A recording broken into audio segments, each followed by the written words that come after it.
इस लड़के ने गाली देने को ही अपना प्रोफेशन बना रखा है। इस लड़के के ऊपर सांप के जहर से ड्रग्स बनाने का आरोप है। हमारी सरकारें इन लोगों के साथ देते हैं और इनको बुला के पब्लिसिटी के लिए। नमस्कार।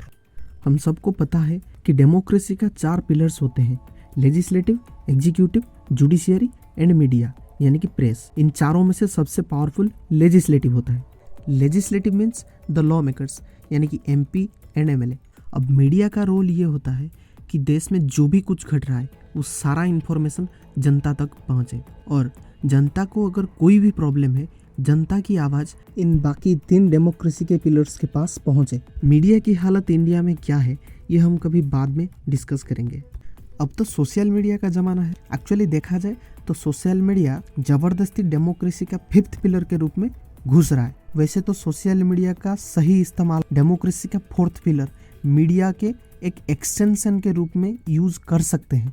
इंडिया में सोशल मीडिया हाईली एडिक्टिव बनता जा रहा है। कुछ लोग हैं जो कि सोशल मीडिया का सही इस्तेमाल कर रहे हैं जिससे अपना भी और दूसरों का भी बेनिफिट हो रहा है। कुछ लोग ऐसे भी मौजूद हैं जो आपको सोशल मीडिया के इस जाल में फंसा के तो रखेंगे ही, इसके साथ साथ गाली देना, मारपीट करना, नशा करना आदि असामाजिक तत्वों को भी आपके दिमाग में भर देंगे। इस लड़के ने गाली देने को ही अपना प्रोफेशन बना रखा है। इस लड़के के ऊपर सांप के जहर से ड्रग्स बनाने का आरोप है। अब कुछ लोग जो इन लोगों को फॉलो करते हैं वो मेरे बात से असहमत होंगे, पर मैं तो सिर्फ फैक्ट बोल रहा हूँ। आपको ये याद रखना चाहिए कि do not go with the flow, go with the facts. Only the dead fishes go with flow. Problems तो ये है कि इन लोगों को फॉलो करने वाले 95% यूथ ही है। जब इंडिया का यूथ दिन भर 12 घंटे, 14 घंटे, 18 घंटे यही असामाजिक तत्व देखते रहेंगे तो उनके सबकॉन्शियस और इवन कॉन्शियस माइंड पे भी धीरे धीरे ये चीजें फैमिलियर होता जाएगा और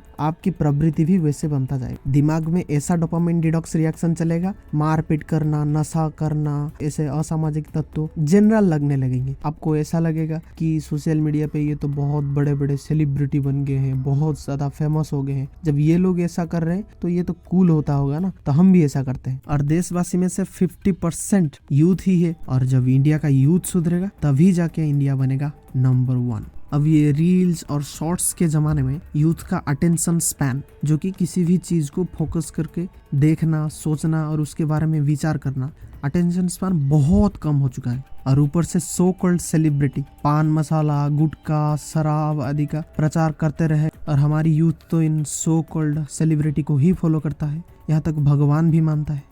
जब ये सो कॉल्ड सेलिब्रिटी शराब बेचने लगते हैं, शराब का आड़ करने लगते हैं तो ये हमारी यूथ उन्हें फॉलो करके शराब खरीद के पीता है। अब शराब पीने के बाद जुआ की जरूरत है तो ये सो कॉल्ड सेलिब्रिटी जुए के भी व्यवस्था करके रखे हैं।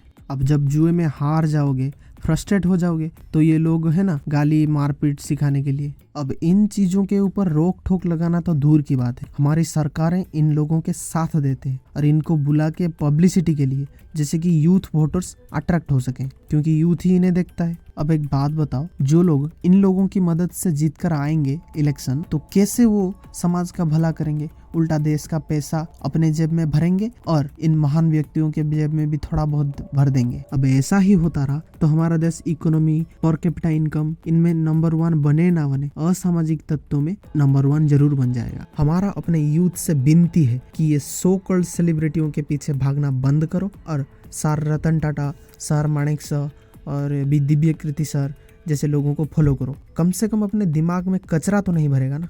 जय हिंद।